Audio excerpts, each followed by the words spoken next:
Muito bom dia. Cumprimento as senhoras e os senhores deputados. Cumprimento particularmente o senhor Presidente do Conselho Diretivo da Agência para a Integração, Migrações e Asilo, senhor Dr.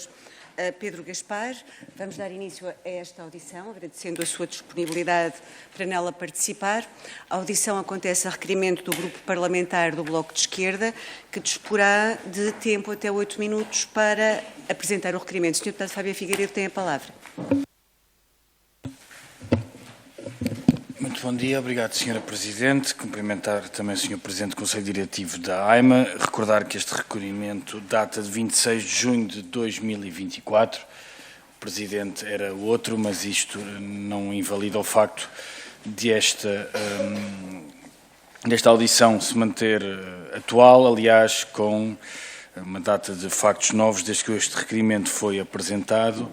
Mas, por essa mesma circunstância, quero cumprimentá-lo e desejar-lhe um bom mandato, porque o sucesso do seu mandato será certamente também o sucesso de uma política migratória inclusiva, e tem sido sempre com essa preocupação que o Bloco de Esquerda tem intervindo nesta comissão, e é particularmente também com essa preocupação que foi apresentado este mesmo requerimento. Em dezembro de 2024, o Sr. Presidente referiu que dos 440 mil processos pendentes, 250 mil já tinham sido analisados, 150 mil estariam em tramitação e 108 mil estariam à espera de uma segunda ação dos requerentes. Eu pergunto-lhe quantos atendimentos diários é que estão presentemente a ser feitos pela estrutura de missão, quantas pendências existem à data de hoje, seja na estrutura de missão, seja na AIMA, a que tipologias correspondem os 440 mil processos pendentes, ou seja, quantos é que decorrem da apresentação de manifestações de interesse, quantos é que partiram de vistos CPLP, certificados de residência de cidadão da União Europeia, autorização de residência para exercício de atividade profissional, direito de reagrupamento familiar nos termos do artigo 98, autorização de residência nos termos do artigo 91,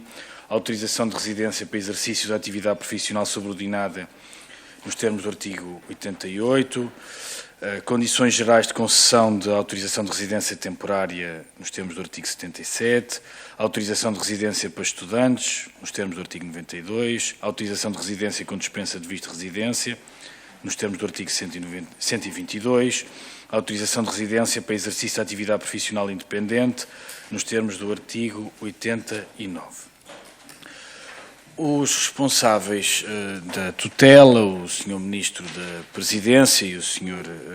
Secretário de Estado, têm-se referido em diversas ocasiões, em entrevistas, mesmo em audições parlamentares ou em debates no hemiciclo, que existiriam vários casos em que houve lugar à apresentação de manifestações de interesse em que os registros criminais, por exemplo, não estariam corretos. Eu pergunto-lhe diretamente, porque foi um exemplo várias vezes referido pela tutela, pelo que eu imagino que existe tratamento estatístico, pergunto-lhe diretamente quantas manifestações de interesse é que foram apresentadas com documentos em branco, nomeadamente registros criminais em branco, aproveitando para referir, porque várias vezes no debate público tem havido a confusão entre a apresentação da manifestação de interesse e a autorização de residência, e recordar que uma manifestação de interesse só deu lugar ou só poderá dar lugar a uma autorização de residência se todos os documentos tiverem sido não só analisados, como se o processo tiver sido corretamente instruído e aprovado pelos responsáveis da AIMA. Pergunto-lhe também quantos processos relativos à apresentação de manifestações de interesse é que foram indiferidos. Em média, quantos dias é que a AIMA tem demorado a atender pedidos de autorização de residência, seja a Justiça, os tribunais têm obrigado a AIMA a agendar atendimentos em 90 dias. A Assembleia da República, no seguimento, depois em contexto de campanha eleitoral, o Governo ter decidido revogar a manifestação de interesse, foi obrigado a ter uma intervenção legislativa para criar um regime transitório, porque houve um conjunto alargado de cidadãos que de um momento para o outro, estando a descontar para a Segurança Social, não tinham criado a legítima expectativa de aceder à manifestação de interesse, deixaram de o poder fazer, portanto foi necessário corrigir essa intervenção legislativa do Governo através de uma iniciativa legislativa da Assembleia da República. Queria lhe perguntar quantas apresentações de manifestação de interesse existiram ao abrigo do regime transitório, se existe essa mesma informação. Em 2024 deram entrada 54.222 processos contra a AIMA. O ano terá terminado com 46.824 processos no Tribunal Administrativo de Lisboa. Eu pergunto-lhe à data de hoje em quantos processos é que a AIMA foi condenada por não responder atempadamente aos pedidos de autorização de residência e, em média, quantos dias é que a AIMA tem demorado a atender os cidadãos que interpuseram e venceram processos contra a agência em tribunal. A AIMA informou em janeiro que iria retomar o atendimento às autorizações para investimentos, chamados vistos Gold. Entretanto, hoje há uma notícia de que, afinal, há um adiamento desse mesmo processo. Portanto, pergunto-lhe em que estado é que se encontra o processamento dos pedidos de autorização de residência para investimento, quantas é que são as pendências, são 45 mil, são 50 mil, quais é que são os números corretos e quantos funcionários é que estão alocados a esta tarefa e quantos vistos de trabalho ou para procura de trabalho foram emitidos pela rede consular portuguesa no último ano, se tem acesso a esses dados. E, por último, quantos funcionários é que a AIMA tem atualmente, se acha que há falta de recursos humanos atualmente na AIMA, quantos mediadores socioculturais é que estão atualmente a exercer funções nas lojas, se a AIMA funcionaria sem os mediadores socioculturais assumirem funções permanentes, muito para lá da razão da sua contratação, quantos funcionários é que estão de baixa, nomeadamente baixa psicológica por burnout, e quantos funcionários é que pediram mobilidade. E sei que é um conjunto alargado de perguntas, mas como imaginará, a política migratória, a instalação da AIMA, o fim do CEF, tem ocupado muito do nosso trabalho. Ter dados concretos é importantíssimo para ter um debate esclarecido e esclarecedor sobre a política migratória, que ocupa muito do espaço público e dos nossos trabalhos parlamentares. Percebo que não poderá possivelmente não responder a todas as questões, mas todas elas são essenciais para termos uma intervenção qualificada sobre esta matéria. Obrigado, Sra. Presidente. Muito obrigada, Sr. Deputado. O Sr. Presidente do Conselho Diretivo da AIMA disporá agora de um tempo até 8 minutos para a sua intervenção inicial. Tem a palavra, Sr. Presidente. Muito obrigado, Sra. Presidente, Srs. Deputados, os órgãos de comunicação social, demais pessoas presentes na sala, muito bom dia, muito obrigado pelo convite para poder participar neste debate, ou no início deste debate, uma vez que tenciono que havia mais vezes, naturalmente, para acompanhar esta matéria, ser uma matéria de facto crucial. Vamos começar, se calhar, por aquele ponto que eu acho, de qualquer maneira, estrutural e acho importante em termos organizacionais, por parte das questões que se coloca, naturalmente, que tentarei responder, mas há aqui matérias, de facto, de algum pormenor de dados que até, não diria que é recomendar um requerimento escrito, mas, naturalmente, poderá ser mais fácil de dar essa resposta cabal. Mas, de qualquer maneira, recursos humanos, que eu acho que é uma matéria importante, uma matéria logo estrutural em termos de enquadramento da casa.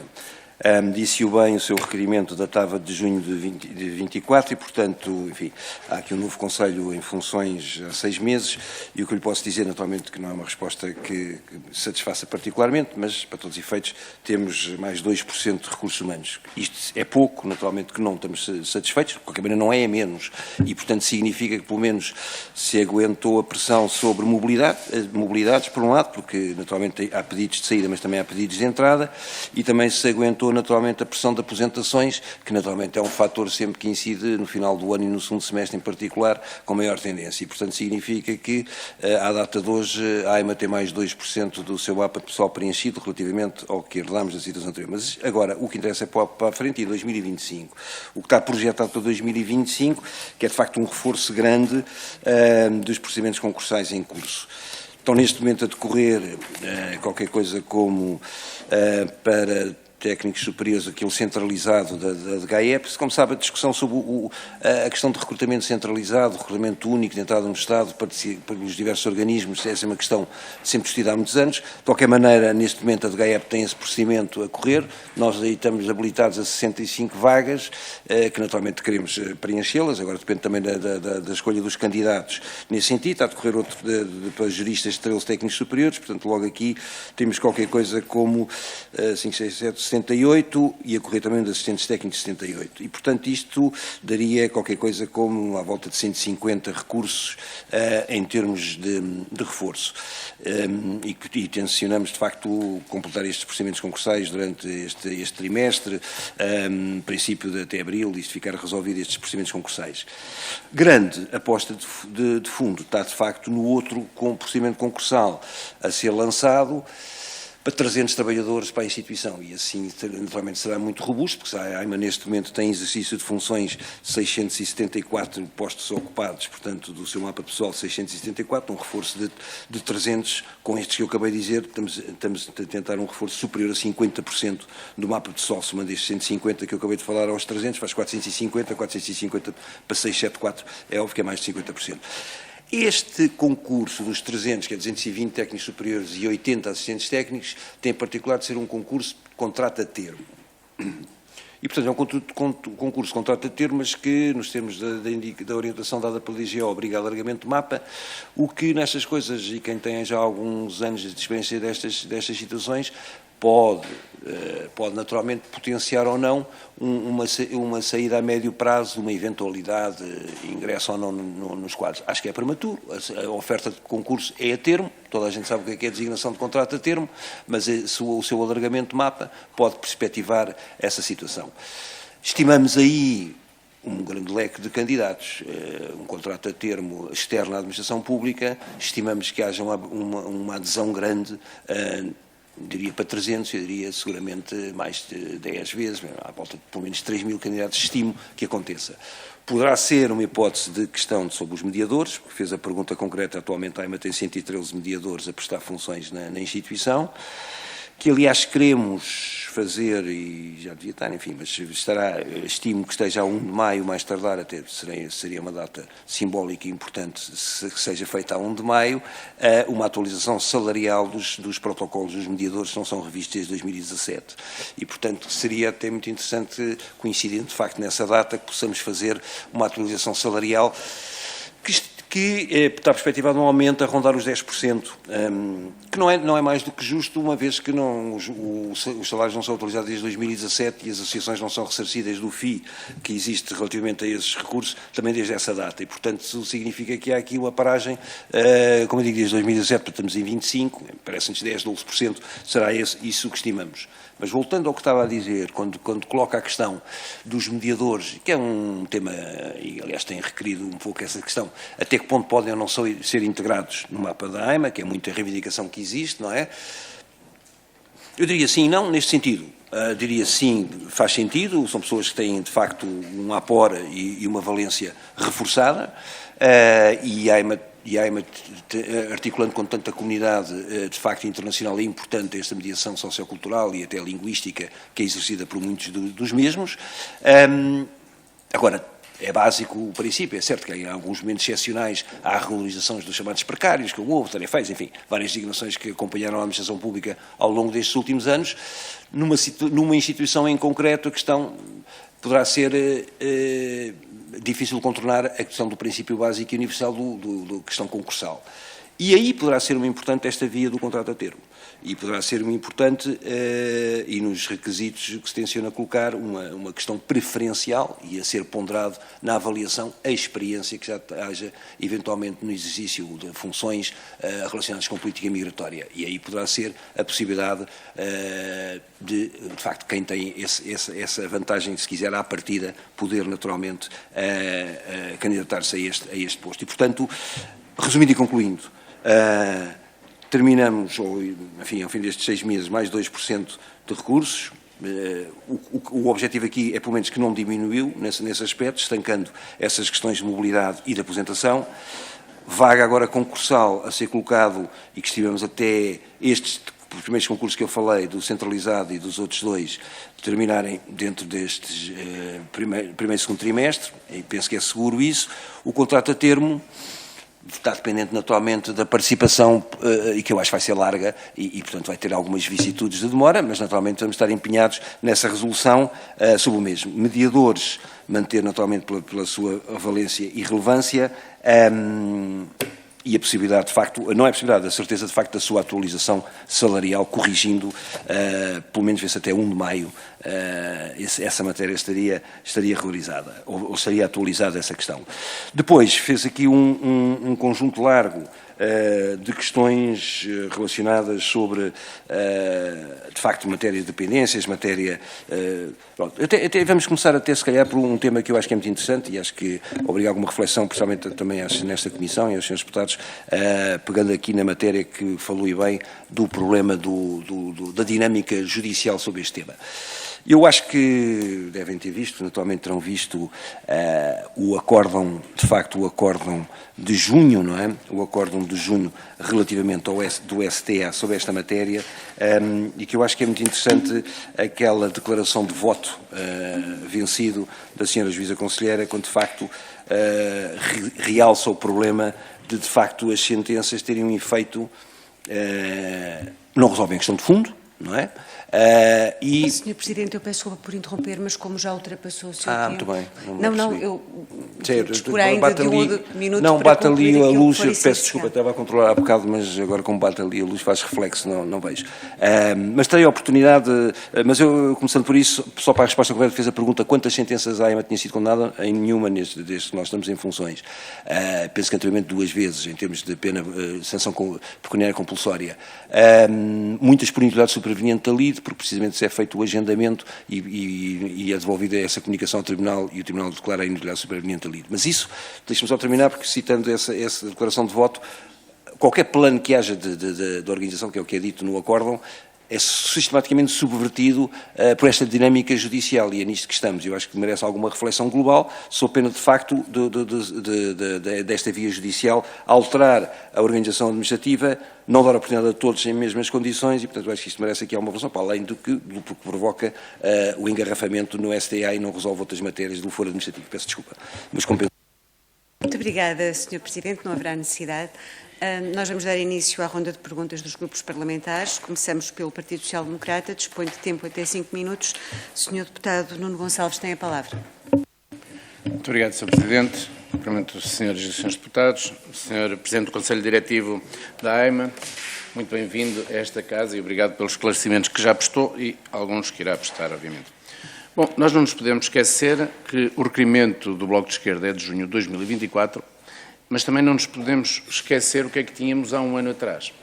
E o que tínhamos há um ano atrás era a incapacidade operacional da AIMA, com o desastre que foi o desmantelamento do CEF e a inoperacionalidade da AIMA por não ter meios para a resposta, a necessidade de regularização de situações irregulares que eram de mais de 400 mil pessoas que viam a sua vida suspensa porque o Estado não dava a resposta necessária e tínhamos também a urgência em atrair e integrar o talento estrangeiro. Bom, o que é que foi feito? O que foi feito, desde logo e praticamente de forma imediata, a prorrogação dos títulos de residência por mais um ano, a revisão das competências da AIMA, o reforço dos postos consulares, a criação da estrutura de missão, que teve como consequência passarmos de 1.000 para 6.000 atendimentos diários e mesmo assim, pela falta de resposta que o anterior Governo tinha dado, 16% dos títulos de residência não são levantados. E isto também quero acreditar que cria entropias nos próprios serviços por não conseguirem a entrega dos títulos de residência. Arrancou também a operação de substituição dos 220 mil títulos de residência para imigrantes CPLP, que permite que um documento precário com que eram dados esses títulos, que não lhes permitia viajar no espaço Schengen, fosse substituído agora por um normal cartão de residência. Foram abertas também 8.500 vagas para o reagrupamento familiar, sendo que neste caso, obviamente, será necessário saber primeiro qual o verdadeiro número de imigrantes em Portugal. Parece-nos que esse é o ponto fulcral e depois também qual a capacidade de Portugal, que Portugal tem para receber condignamente. Porque não basta receber para termos tendas a estarem pelas nossas cidades, porque isso é receber mal. Há que garantir que quem reagrupa vem mesmo com essas condições, para ter a dignidade que tem que ter ao ser recebido por um país democrático. Bom, a integração na escola, já que foi falado também, viu o número de crianças vindas de outros países passados 50 mil para os 155 mil crianças e adolescentes, e logo aí a AIMA fez com que fossem contratados quer os mediadores linguísticos, quer os mediadores culturais, para acompanharem esta realidade. Foi aprovada também a verba para a construção de 2 centros de instalação de imigrantes ilegais, na ordem dos 30 milhões de euros, o que fez com que Portugal, que estava sob a mira da justiça europeia por anos e anos de indecisões, de adiamentos sobre a construção destes centros, fosse também concluído. E isto foi feito no decorrer deste ano. Quanto ao retorno, obviamente, Portugal é o segundo país da União Europeia que menos afastamentos faz. Penso que só a Eslovénia é que faz menos. No segundo trimestre de 2024, das 340 ordens de saída, apenas se efetivaram 15. E isto porque este processo, e o Sr. Presidente do Conselho Diretivo da AIMA, numas declarações que fez, disse, e bem, que este é um processo basicamente policial, o do afastamento, e não administrativo, e que não caberia à AIMA. E esta situação de não conseguirmos efetivar os retornos e as saídas deve-se muito também à coligação que o Partido Socialista e o Partido Chega fizeram para que a Unidade de Controlo de Fronteiras e Estrangeiros fosse chumbado neste Parlamento. Bom, segundo declarações do Sr. Presidente da AIMA, e que passo a citar, a integração dos imigrantes em Portugal vai depender de situações casuísticas e especificidades regionais. Vamos ter inteligência para encontrar soluções diferentes consoante a realidade. Sabendo que ainda não temos os números fechados, sabendo também que existem muitos processos abertos relativos a 2023, fruto da entrada massiva antes do fim da chamada Declaração de Interesses, que vai obrigar a uma revisão dos dados oficiais, sabendo que a política migratória do atual Governo consiste em provar que há um caminho moderado, que funciona e que mantém sociedades coesas e prósperas, verificado que, de facto, foi desenvolvido um grande esforço quanto ao atendimento de migrantes, com um enorme aumento da capacidade diária destes agendamentos, caminhando-se assim para a sua regularização formal, a questão seguinte que se coloca é o desafio, tendo em vista a sua integração na sociedade portuguesa, e nessa medida pergunto-lhe, Sr. Presidente, qual a perspectiva e a ação da AIMA nesta matéria, ou seja, como podemos responder a uma integração plena e humanista da população migrante, tendo em conta os eixos definidos no Plano Nacional de Implementação do Pacto Europeu para as Migrações de Asilo. Muito obrigado. Muito obrigada, Sr. Deputado. Passamos ao tempo do Grupo Parlamentar do Partido Socialista. Sr. Deputado Pedro Delgado Alves tem a palavra. Muito obrigado, Sr. Presidente. Muito obrigado também ao Sr. Presidente do Conselho Diretivo pela disponibilidade para nos ajudar nesta tarefa. Eu penso que, em certa medida, aquilo que deu nota há instantes sobre a maior dificuldade em dar respostas quantitativas sobre muitas das perguntas que o Bloco de Esquerda também já formulou e que nós também teríamos para colocar, de facto, padecem-se melhor com uma resposta a uma pergunta por escrito, e por isso mesmo também dirigimos recentemente, através do Sr. Ministro da Presidência, um conjunto de perguntas relativamente ao estado das pendências e, portanto, à realidade, em vários momentos importantes para podermos tirar a fotografia do volume que herdaram e do que neste momento está em curso. Fundamentalmente, quanto a isto, enfim, apenas ainda às principais e reiterando em parte a pergunta já formulada, as perguntas principais prendem-se com o número de balanço, se quisermos, no final destes meses de atividade da estrutura de missão, quer quanto àquilo que significou os atendimentos que veio a fazer, e se os atendimentos que veio a fazer corresponderam à emissão de títulos, efetivamente, ou se em muitos casos o que temos maioritariamente é a verificação do não preenchimento dos requisitos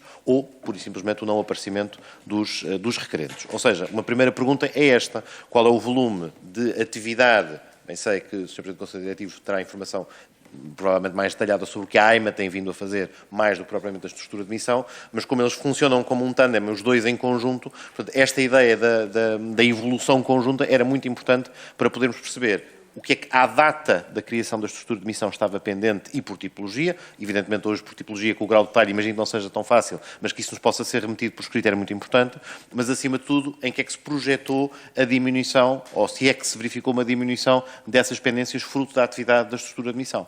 Porque uma coisa é certa, a realização dos atendimentos não garante necessariamente que haja não só emissão de títulos, como conclusão de processos, e era importante percebê-lo porque os dados que vêm vindo a público, como não são tratados globalmente, às vezes podem indiciar uma coisa que na realidade é outra. Porque a indicação que temos é que há cerca de 8.000 títulos emitidos, no sentido de emissão pela Imprensa Nacional de títulos para, enfim, das várias modalidades. Outra coisa é o número de atendimentos realizados. Portanto, esta era uma primeira questão que nos parece importante e, em particular, dentro deste universo, também porque o tema tem sido focado especialmente esta semana, portanto, não havendo tempo para muito mais, eu focava talvez aí, era a realidade dos beneficiários dos regimes próprios da CPLP.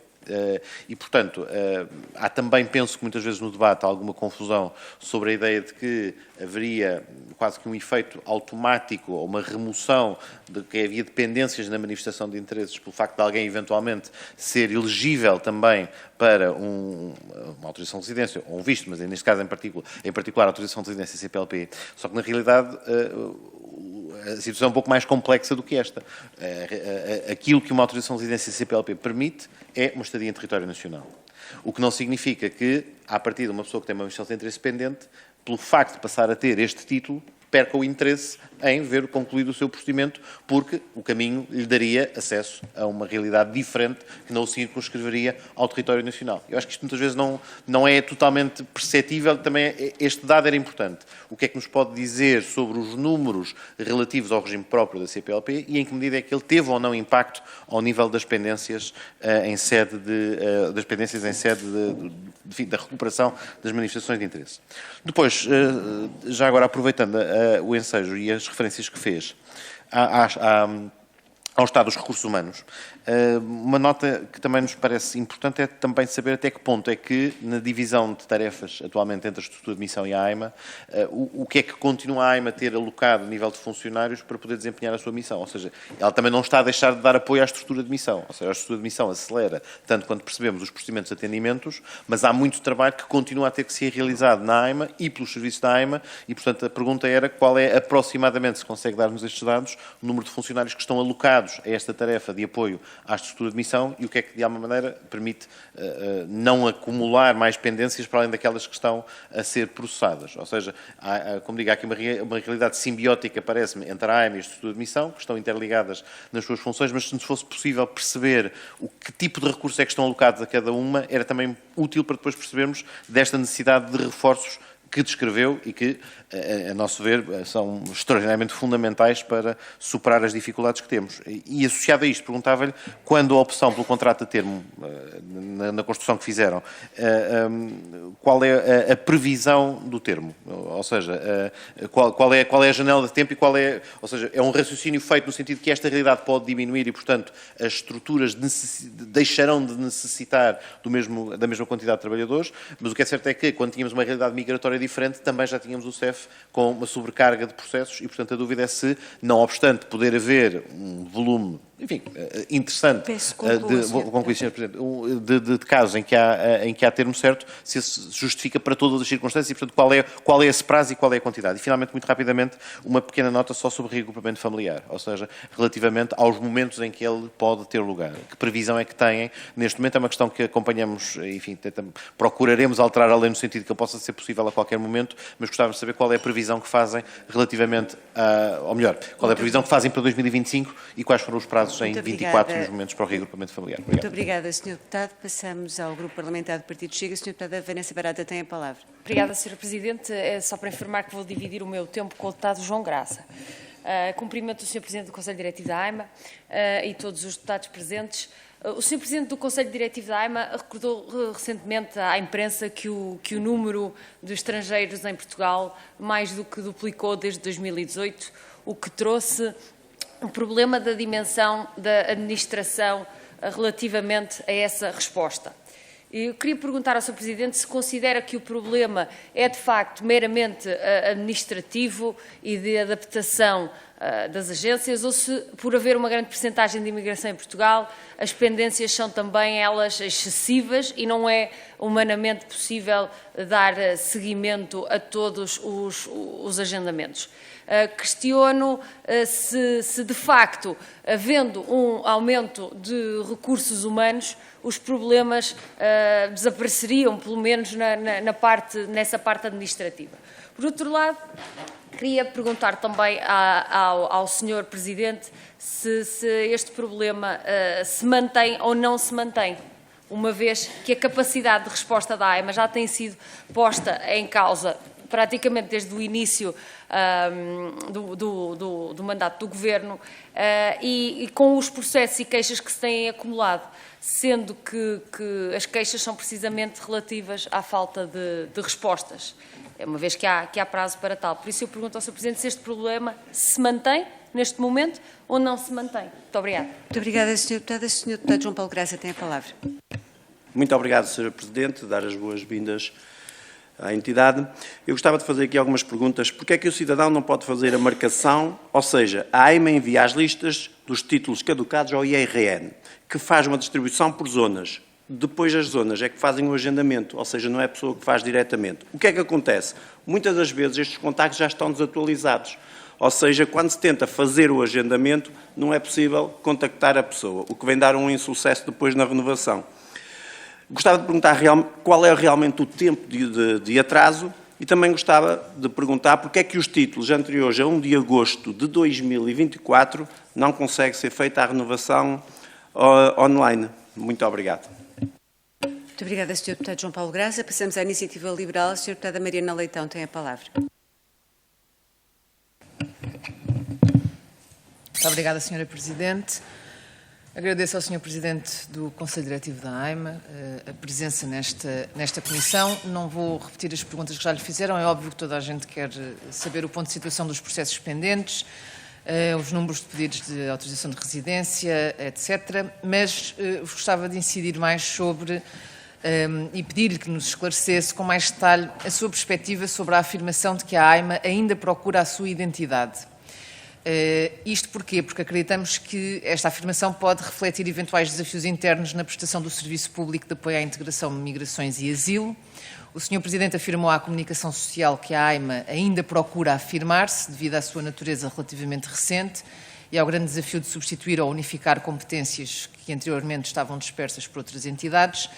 E, obviamente, que esta busca de identidade pode condicionar a eficiência dos serviços prestados e afetar a confiança dos utentes e, portanto, é crucial entender quais são os planos para reforçar a coesão institucional, quais os obstáculos que encontra atualmente na operação da AIMA e no seu próprio relacionamento com outros organismos da administração pública. Neste ponto ainda, perguntamos em especial como é que têm decorrido as trocas de informações entre os diversos serviços com a AIMA, designadamente policiais, quer nacionais, quer internacionais. Para a Iniciativa Liberal, é importante também abordar a informação veiculada pelo Sr. Secretário de Estado, adjunto da Presidência, acerca da redução do número de processos pendentes. Segundo os dados, 220.000 dos 400.000 processos de imigrantes que se encontravam por resolver herdados do anterior governo já foram atendidos, mas não resolvidos. E, portanto, apesar de tudo, é um progresso, não está em causa, mas há ainda um volume considerável de pedidos em aberto que continuam a gerar, obviamente, incerteza na vida dos cidadãos imigrantes. E, portanto, é preciso fazer um ponto de situação neste momento sobre o impacto também que o fim da manifestação de interesse está a ter sobre os pedidos de autorização de residência. E, portanto, gostaríamos de perceber se o término deste mecanismo contribuiu para reduzir o excesso de pendências e em que escala. Já foi aqui falado, mas não vou novamente repetir que foi graças à Iniciativa Liberal, acho que foi omissa essa parte, foi graças à Iniciativa Liberal que se fez uma alteração legislativa que se transformou em lei, o tal regime transitório, que permitiu, no princípio da tutela da confiança, que todos os que tivessem a sua situação devidamente regularizada na Segurança Social antes da entrada em vigor do decreto de lei, pudessem ver o seu processo apreciado, evitando, obviamente, que fossem penalizados pela alteração da lei. Portanto, gostaríamos de conhecer a forma como esta disposição legal está a ser integrada pelos serviços da AIMA e se tem efetivamente contribuído para estabilizar os números de processos pendentes. O Sr. Presidente salientou também que Portugal acolhe em média entre 10% a 11% de migrantes, enquanto vários países da União Europeia chegam aos 15%. Nas suas palavras, significa que estamos dentro da média ou um pouco mais abaixo, o que se poderia permitir a ideia de que há uma margem de acomodação ou de capacidade de população imigrante. Isto são palavras suas.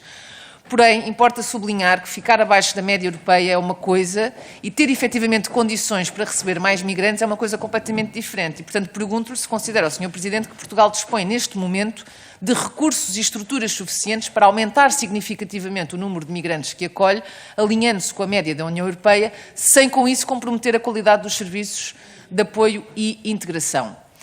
É ainda importante questionar se não será de repensar os critérios de competência territoriais aplicáveis aos processos administrativos contra a AIMA, de modo a evitar que o Tribunal Administrativo e de Círculo de Lisboa fique sobrecarregado, como sabemos que é atualmente a realidade.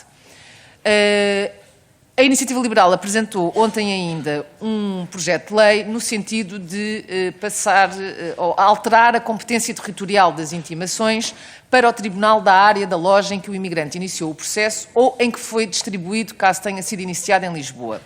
Isto, obviamente, permite uma distribuição mais equilibrada das intimações relacionadas com a AIMA pelos diversos tribunais do país, assegurando, queremos nós, maior eficiência e menor sobrecarga processual junto do TAC de Lisboa. A minha questão é se concorda ou se subscreve esta alteração que a Iniciativa Liberal propôs agora.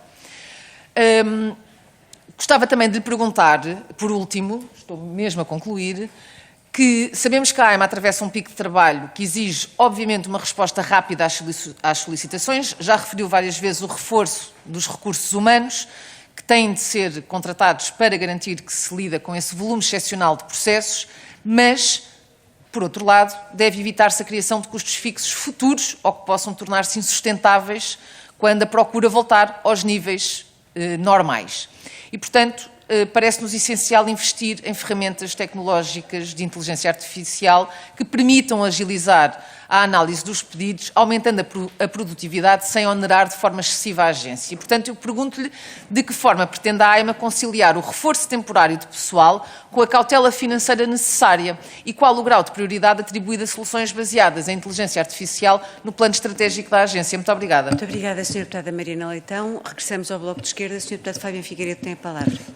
Obrigado, Sra. Presidente. Sr. Presidente, pergunto-lhe, até com base nesta reflexão que foi iniciada pela Iniciativa Liberal, se tem algum indicador económico, ou se conhece alguma projeção, algum documento interno do Governo que não aponte para um crescimento da população migratória em Portugal, 2, para uma identificação de uma necessidade de contratação de mão de obra para satisfazer áreas centrais da economia portuguesa. Por exemplo, o Sr. Ministro da Coesão tem sido muito assertivo nessa matéria, reconhecendo a necessidade de contratar pelo menos 100 mil pessoas para satisfazer as necessidades do PRR e das obras de construção civil do setor público e privado que estão projetadas.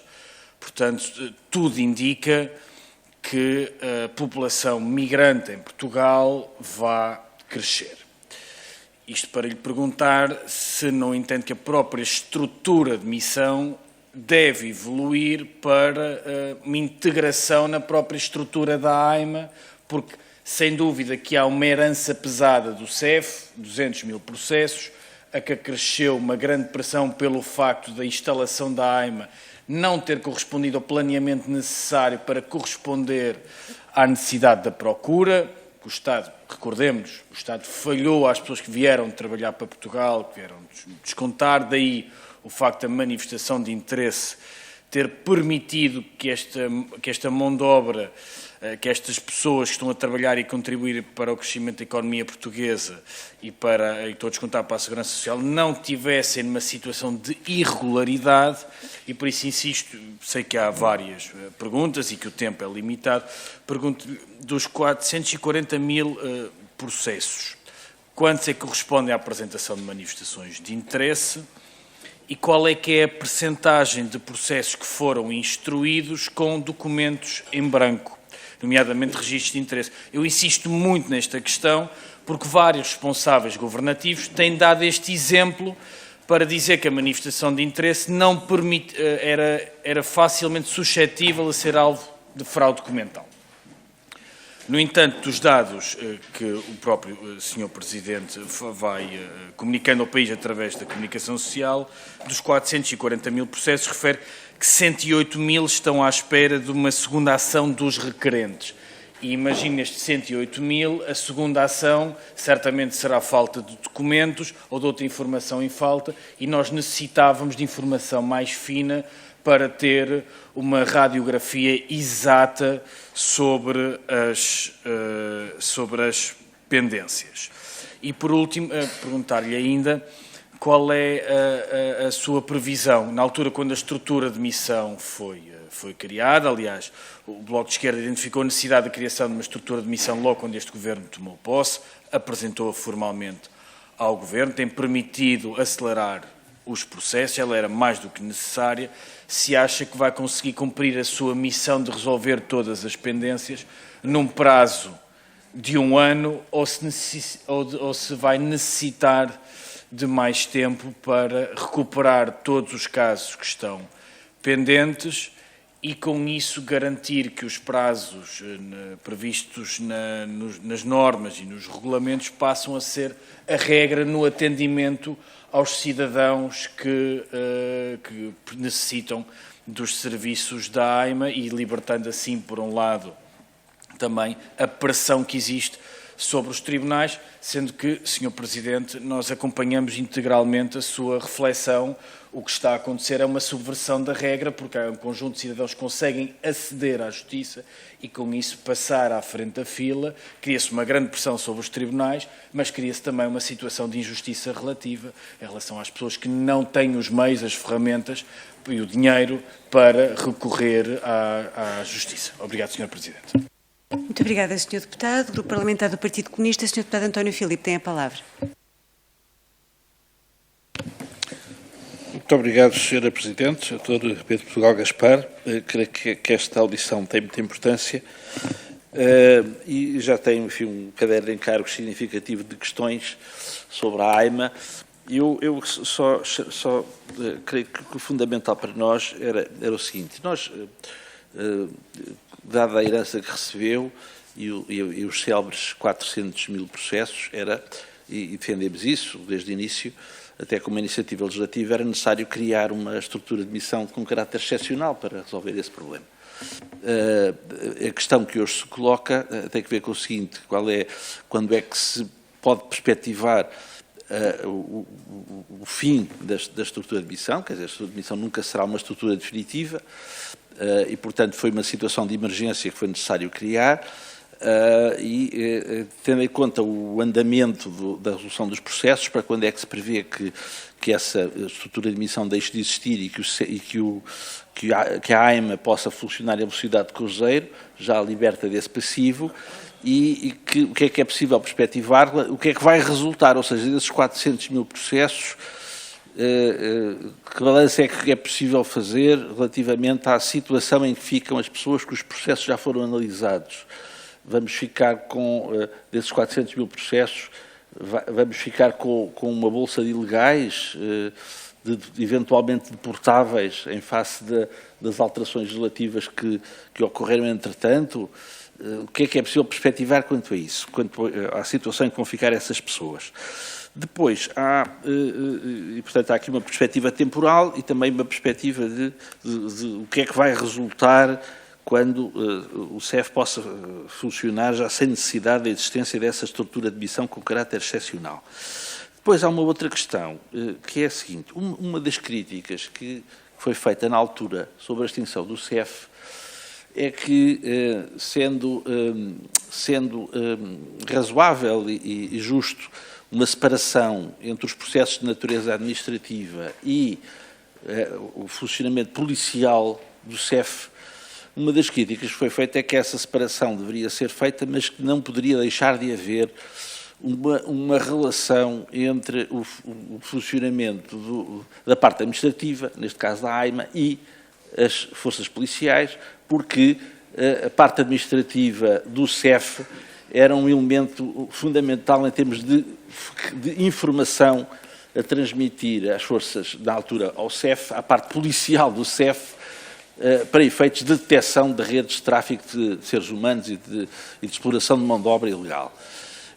Ora bem, extinto que foi o CEF e integrado à parte operacional, a parte policial, noutras soluções, designadamente nas outras forças de segurança, e até com a criação de uma unidade junto do Secretário-Geral do Sistema de Segurança Interna, a minha questão é com quem é que a AIMA se relaciona. Ou seja, havendo detectada a necessidade de transmitir alguma informação relevante às forças policiais que decorram da atividade da AIMA, qual é o interlocutor? É o Secretário-Geral do Sistema de Segurança Interna? É a Polícia Judiciária? É a PSP-OGR? Quem é? E, portanto, nós ainda não conseguimos perceber exatamente como é que esta relação funciona, se é que ela existe, mas espero que exista. Muito obrigado. Muito obrigada, Sr. Deputado. Passamos ao livre. Sr. Deputado Paulo Moares tem a palavra. Muito obrigado, Sr. Presidente. Senhoras e Srs. Deputados, muito bom dia.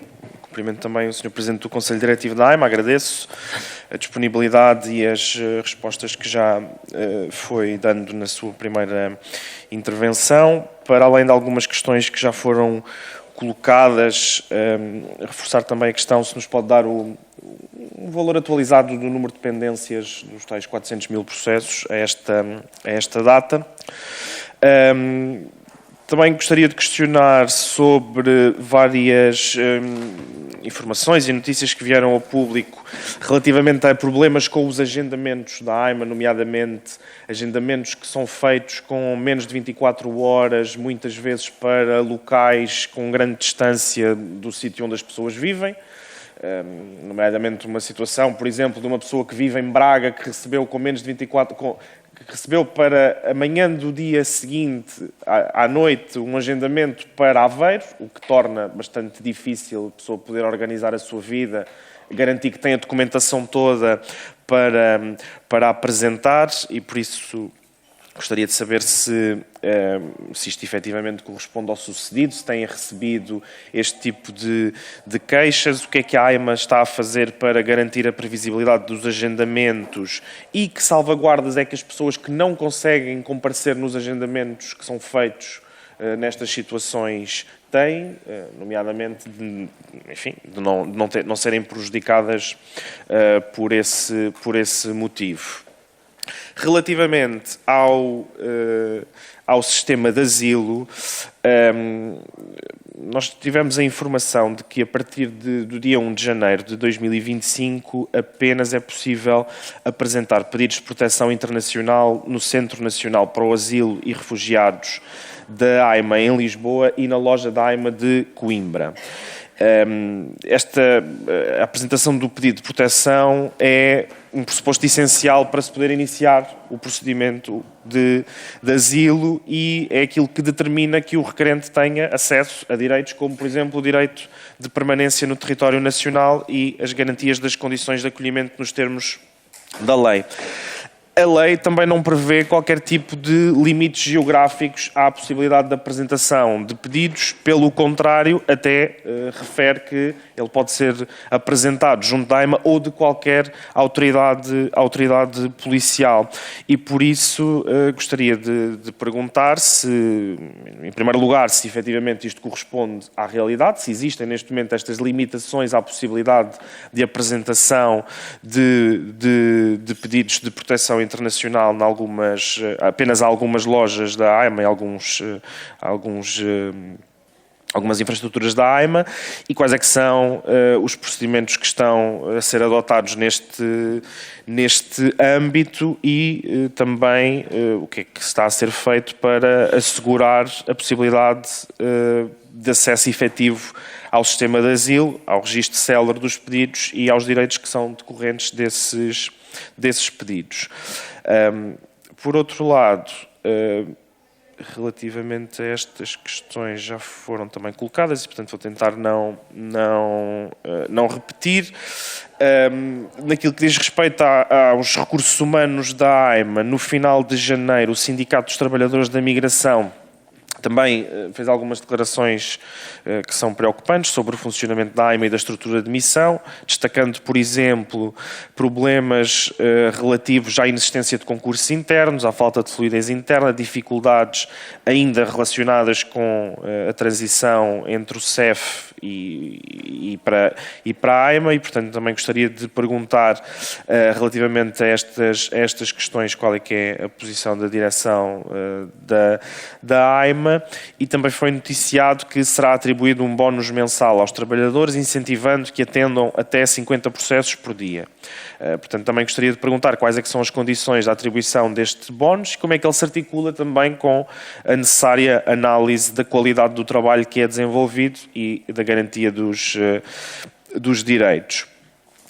Por último, relativamente ao reagrupamento familiar, para além daquelas que têm sido as queixas repetidas das pessoas, que dão conta de limitações muito práticas no acesso, no exercício deste direito, no dia 14 de fevereiro, o Secretário de Estado Adjunto da Presidência também deu declarações que, do nosso ponto de vista, são preocupantes, dizendo que este era um direito que ainda carecia de regulamentação e que seria dada continuidade ao sistema de vagas, portanto, um não acesso pleno a este direito, abrindo... Conclua, Sr. Vou terminar, Sra. Presidente. Portanto, com algumas vagas que são disponibilizadas, tendo em conta que este é um direito que está previsto na lei e que é uma manifestação direta do direito fundamental à unidade e à vida familiar, e é também um pressuposto essencial para a integração. Quais é que são as medidas que a AIMA está a implementar para assegurar o acesso efetivo a este direito? Obrigado. Muito obrigada, Sr. Deputado. Passamos agora à intervenção final da entidade. Sr. Presidente do Conselho Diretivo da AIMA dispõe de um tempo até 15 minutos para responder. Muito obrigado, Sr. Presidente, Srs. Deputados. Eu, se me permitem, começaria pela primeira pergunta proposta pela Sra. Deputada da Iniciativa Liberal, não agora pelo Estatuto de ser candidata presidencial, se me permite, mas naturalmente porque colocou o problema sobre a identidade da organização e acho que é de facto uma questão macro a ser colocada nessa matéria. Eu, quando referi, e acho que é importante colocar isso e merece um esclarecimento, uma vez as instituições, aliás, muitas das organizações não chegam a ter um estádio de instituição, digamos assim, não é? E, portanto, a instituição, uma organização, demora o seu tempo a fazer-se e a construir-se. E quando eu digo está à procura da sua identidade, está à procura de construir, de facto, uma alma AIMA, e até o termo até se pode aplicar bem, uma alma e AIMA tem uma certa proximidade em termos de sonoridade, para precisamente ter aqui uma imagem própria, uma mensagem própria, herdando duas escolas meritórias da nossa administração pública, que foi, de facto, por um lado o CEF, uma determinada escola, e o ACM, também muito relevante, como outra perspectiva. E são perspectivas complementares, daí se pretender nesta organização da AIMA, mas que no passado tinham um funcionamento, eu não diria divergente, mas para todos os efeitos há sempre uma certa dificuldade, às vezes de convergência entre as instituições públicas e de comparação entre as mesmas num quadro interinstitucional. E, portanto, é nesse espírito e só nessa mensagem que foi dita aquela expressão, ainda bem que a colocou, porque se há coisa que eu acho que deve ser realçado, é o trabalho muito meritório dos trabalhadores da AIMA neste esforço. Vamos ver, poucas instituições estão sob esta pressão, como tem estado a AIMA com estes 50 mil processos judiciais, com estas intimações para marcações, etc., independentemente depois do que isto provoca em termos da questão, quando me pergunta se estou de acordo com a perspectiva de uma mudança de competência territorial, eu diria que acho que deve ser refletir sobre a questão, então, em quantas mais instituições se coloca a intimação para esta prática de ato devido.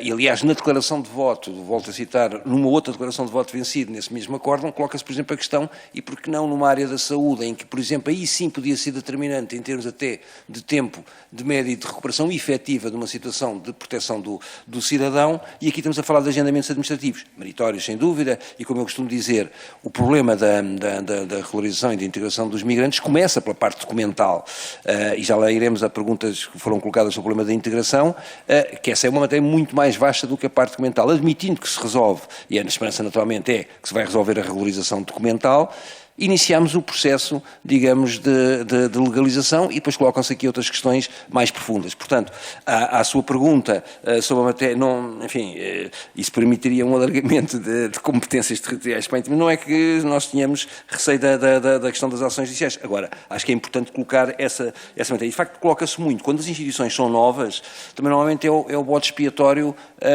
que é típico neste tipo de situações. E, portanto, é neste quadro que eu digo a identidade e uma afirmação de robustez progressiva. Questão que se coloca cooperação com entidades policiais, etc., naturalmente que sim.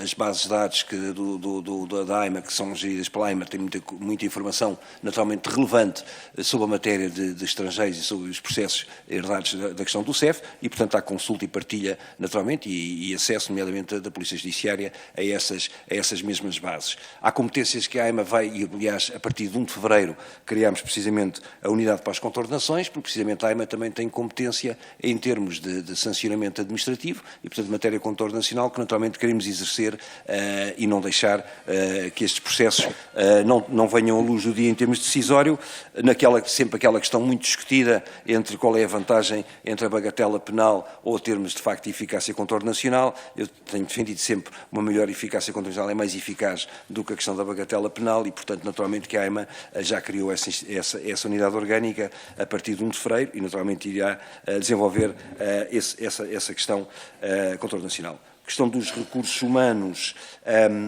o contrato a termo aponta de facto para os 24 meses, a lógica, embora termo incerto, mas que será nessa perspectiva, podendo ir um pouco mais, mas no fundo é a ideia de fazer face a este avolumar de situações. Não quero dizer que neste prazo de tempo não possamos equacionar outro tipo de situação, como eu há pouco falei, uma vez que foi colocada a questão do alargamento do mapa. Não será a única questão, naturalmente, pelo lado dos recursos humanos. A questão, aprovámos o plano tecnológico da AIMA, precisamente ainda de acordo com a pergunta da Iniciativa Liberal, para precisamente responder também a esta matéria de um acompanhamento sobre o aspecto. Mas os senhores deputados insistiram muito aqui num ponto que, naturalmente, eu há bocado, quando estavam a dizer das perguntas, e acho bem que depois alguns dos dados sejam colocados por requerimento, mas eu há bocado fui traído pelo tempo que não consegui até dizer, pelo reflexo da lâmpada no relógio, não consegui de facto poder dizer alguns dos números que agora voltaram à carga e bem. A estrutura de missão, e aliás a resolução do Conselho de Ministros que a criou, no seu ponto 13 diz, cabe à AIMA assegurar todo o apoio administrativo para a estrutura de missão e, portanto, a AIMA naturalmente colocou grande parte do seu esforço em termos de resolução de algumas questões de funcionamento da própria estrutura de missão, arrendamentos, contratação relativamente a mediadores, etc., portanto, assegurando o suporte financeiro, como resulta, aliás, dessa determinação. Efetivamente, lá em pleno estarão, não chega a 10 trabalhadores da AIMA, em termos de mobilidade, à volta disso. Agora, de qualquer maneira, o processo de decisão destes números de processo, já lá iremos, esse processo de decisão é óbvio que vai ser a palavra final pela AIMA e agora teremos que alocar aqui um conjunto de decisores significativo para resolver estes processos. Estamos a falar de quê? Estrutura de admissão, estamos a falar de 446 mil notificações, não é? Foram feitas 446 mil notificações, foram feitos 250 mil agendamentos, foram atendidos 233 mil pessoas e, portanto, estão em instrução neste momento 100 mil processos à volta disso. E, portanto, ainda há aqui 133, que é onde caminhar para a fase de instrução. E depois da fase de instrução, naturalmente, vem a decisão para ser emitido o título. Os tais, o Sr. Deputado Delgado falou ali à volta de 8 mil, é capaz de ser já um pouco mais, de cartões já emitidos, mas isto é, de facto, o cartão emitido é o ato final, enfim, como é óbvio, é o ato final depois do processo de decisão e da respectiva autorização de título de residência, e, portanto, significa que passou a fase do atendimento, do agendamento, da instrução. Depois na instrução há aqui algumas questões de apuramento de elementos que possam estar em falta e, consequentemente, caminha para a decisão e depois para a emissão do cartão. E, portanto, diria, estes números centrais, 446 mil notificações, 250 mil agendamentos, 283 atendimentos, 100 mil em processos de instrução, para caminhar para a decisão e depois ser feito a emissão dos cartões. Portanto, está a caminhar dentro dos prazos que estão previstos até junho do corrente ano. Notificação para... Agora, há aqui um bolo grande, e já está a ir o primeiro pacote de 78 mil, que serão as chamadas notificações para rejeição. Ou seja, que é, no fundo, a comunicação para rejeição, que, para a eliminação do processo, salvo se o requerente, entretanto, venha ao processo e dizer que, de facto, quer retomar o processo e, portanto, significa que, no fundo, é a diferença que temos aqui entre os agendamentos efetuados e as notificações. Portanto, também já à volta de 200 mil e será um primeiro pacote agora de 76 mil, salvo erro, que está a caminhar, que sairá esta semana as notificações para rejeição. E, portanto, vamos fazer isto por 2 blocos. Diga? Não, estava a fazer as 76 vai ser este, 76 mil vai ser este pacote.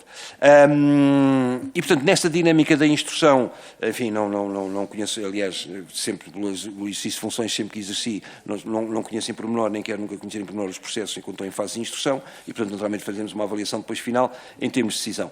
Mas houve algumas situações, e algumas até ocorreram na AIMA, isto para responder à questão de pessoas que compareceram e que até tenham um mandato de captura internacional e, portanto, foram naturalmente detidas em articulação entre as minhas forças policiais, e essas são situações completamente flagrantes, que foi em termos de própria loja.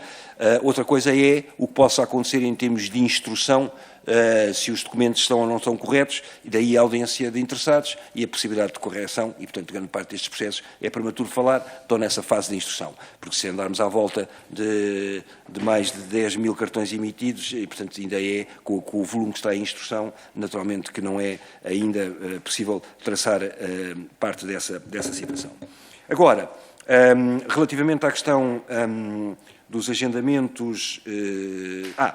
só dizer, ainda por causa da pressão. Vamos ver, a AIMA recebe mais de 1 milhão de mails, ou recebeu mais de 1 milhão de mails no presente ano, de 24, mais de 600 mil chamadas telefónicas, atendeu mais de meio milhão das mesmas, das chamadas, não é? E, portanto, dos mails terá respondido a cerca de 850 ou 900 mil. Isto para dizer o quê? Para dizer precisamente esta pressão grande sobre a instituição e, naturalmente, sobre os trabalhadores. Daí eu realçar mais uma vez a importância e a abnegação que têm tido na condução deste processo. Agora, 2 pormenores que falaram que acho que é importante também sobre o tema aqui referido, nomeadamente, ainda que não tenhamos os dados de 2024 globais fechados, porque naturalmente importa segurança nos números, mas, por exemplo, o reordenamento familiar, que é um tema, de facto, tem sido aqui falado bastante sobre esta matéria, aponta-se para a emissão de 350 mil títulos de autorização de residência, ou mais de 350 mil nesta área de reordenamento familiar. Acho que merece aqui alguma exceção nesse sentido dos números, ainda, como eu digo, sujeito ainda à estabilização exata, mas não andará muito longe de 350 mil de emissão de autorizações de residência ao abrigo do reordenamento familiar, portanto, desde situações dos 0 anos de idade, ou, enfim, de recém-nascidos, até situações de ascendentes com mais de 75 anos, não obstante, de facto, ser essa a prioridade que é dada. O que demonstra, relativamente a 2023, um aumento de 4% em termos percentuais relativos face ao volume global de aumento no reordenamento familiar. E, naturalmente, que é uma matéria crucial, como disseram, e bem, para a matéria, de facto, de integração ou contributo para essa integração. Realmente também em outro dado, enfim, relativamente também porque foi abordada a questão, se a memória não me falha, das autorizações de residência para investimento, e, portanto, aí podemos também dar aí alguns dados sobre isso. Eu diria, deixa-me lá ver este aqui.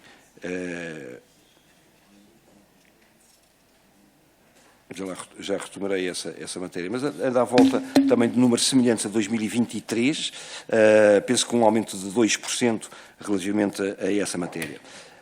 Estes 2 elementos particulares foram aqui abordados pelos senhores deputados. Depois, falar-me aqui se o problema, o problema da dimensão suficiente da instituição, os 10 média europeia, relativamente à capacidade migrante no território nacional. A dimensão das instituições, enfim, naturalmente vai ter que ter aqui uma capacidade de dosear face, de facto, à procura, e isto situa-se em várias áreas, situa-se na educação, na saúde e, naturalmente, também nesta matéria. E, portanto, temos que acompanhar, de facto, estes fluxos, e quando eu falei nisso, era em termos, ainda voltando à senhora deputada, era, de facto, em termos de enquadramento relativo da média europeia, daquilo que é, enfim, os números médios relativamente a esse ponto. Agora, chama a atenção, e bem, para um ponto que eu acho que é o ponto, e se me permitem, uma vez já dei aqui alguns dos números que foram pedidos, os outros ficarão naturalmente por escrito, e como agora acho que tenho o reflexo, mais ou menos, não me trair, do tempo, eu acho que é muito importante termos aqui noção da questão de futuro, que foi um bocadinho na linha do que colocou, e também na linha de outras perguntas, sobre o problema de facto da integração.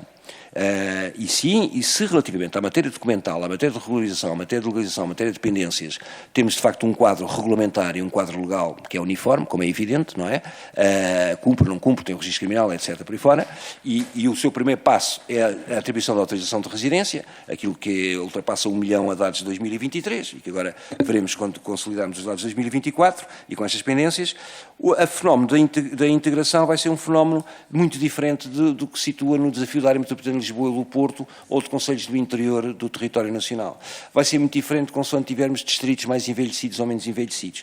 E, portanto, a perspectiva que nós temos é uma perspectiva, de facto, de descentralização. É uma perspectiva assente nos CLAIMs, como, se quiser, uma rede que é gerida por vários grupos, seja por autarquias locais, que é fundamental a questão dos municípios, seja associações, seja também o aspecto universitário, para outra matéria que os seus deputados aqui não abordaram, mas podemos abordar numa outra oportunidade, que é de facto as autorizações de residência para o ensino, para a investigação científica, hoje na competitividade internacional entre as universidades e a captação de talento relativamente a essas matérias, e pode ser também, e é um canal também, naturalmente, de autorizações de residência muito relevante, e também aquilo que eu acho que é importante que lá irmos na área empresarial e de setores, de facto, pelas confederações patronais, pelas confederações empresariais, para precisamente permitirem uma acomodação relativamente à população migrante, conciliando a procura com a oferta na lógica, de facto, dos setores que isso mais o carecem, dando condições, de facto, da tal migração humana e regular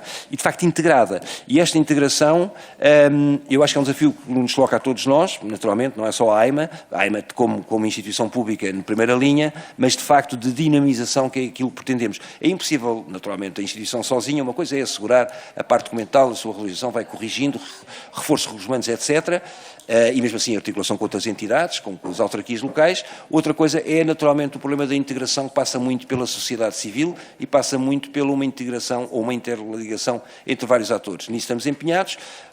Hoje são mais de 160 claims pelo país, que de facto têm esta perspectiva de articulação em rede, e agora com respostas muito diferentes, como eu digo, aquele projeto do turismo, já ultrapassei o tempo, mas o projeto do turismo, por exemplo, de integração turismo, é um exemplo bem sucedido, num setor concreto, haverá outros para outras áreas empresariais, e haverá outros, nomeadamente, nos parece fundamental, que é a área social, de cuidadores, etc., de solidariedade face ao envelhecimento da população.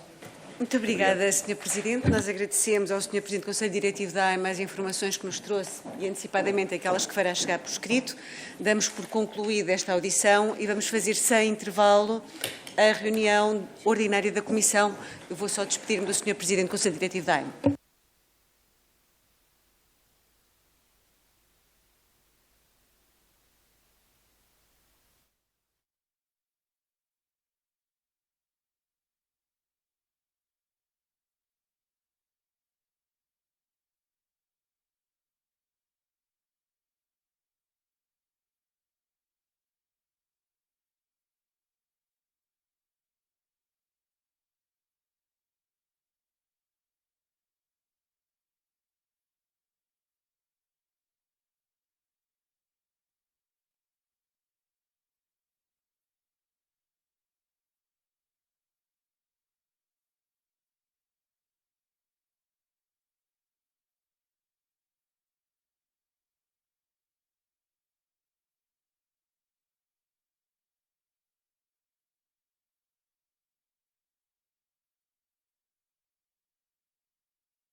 Presidente. Ora, independentemente de já ter feito um adiamento, ter sido feito um adiamento protestativo, o regimento prevê que se possa fazer novo adiamento por unanimidade. E, portanto, eu gostaria que fosse votado este requerimento da Iniciativa Liberal, porque, ao mesmo tempo, foi feito, nós fizemos um pedido, um requerimento para ouvir um conjunto alargado de entidades relevantíssimas para este tema. Este tema é um tema em que se estão a pôr em causa direitos que conflituam uns com os outros. E, portanto, para podermos tomar uma decisão consciente, informada e salvaguardando, obviamente, o interesse das pessoas, era importante poder ouvir estas entidades. Eu lembro que crianças, ou jovens, neste caso, com 16 anos, são criminalmente imputáveis, podem mudar de género com a autorização dos pais, podem tirar carta de mota até 125 de cilindrada, portanto, têm um conjunto alargado já de responsabilidades e de deveres e de direitos. E, portanto, quando estamos a tomar decisões sobre a proibição efetiva de algo que neste momento está previsto na lei, que pode ser feito com a autorização dos pais, estamos, obviamente, a incidir sobre os direitos que lhes estão consagrados. E, portanto, na visão da Iniciativa Liberal, era importante ouvir estas entidades para perceber, de facto, o impacto que esta alteração legislativa poderá ter ao nível dos direitos dos jovens de 16 anos, ou entre os 16 e os 18, e para podermos tomar uma decisão mais informada. Nós abstivemos-nos na generalidade, exatamente para dar o benefício da dúvida, para se poder fazer um trabalho profundo em especialidade sobre o tema. O Bloco de Esquerda, ao pedir o adiamento do nosso requerimento e ao querer que isto seja discutido sem mais, e, portanto, fechando completamente a discussão que se possa ter após ouvidas essas entidades, restringe, no fundo, esse trabalho profundo que eu acho que deveria ser aproveitado de se fazer nesta comissão. E por isso eu gostava que ficasse registado em ata a votação deste requerimento que nós apresentámos para adiamento, porque queremos, obviamente, pelo menos dar aos deputados a possibilidade de ouvirem essas entidades, caso se aprove o requerimento que a Iniciativa Liberal apresentou. Muito obrigada. Muito obrigada, Sra. Deputada. Num ponto de vista estritamente formal, que é aquele que a mesa cabe evidenciar, estamos a falar de dois requerimentos diversos.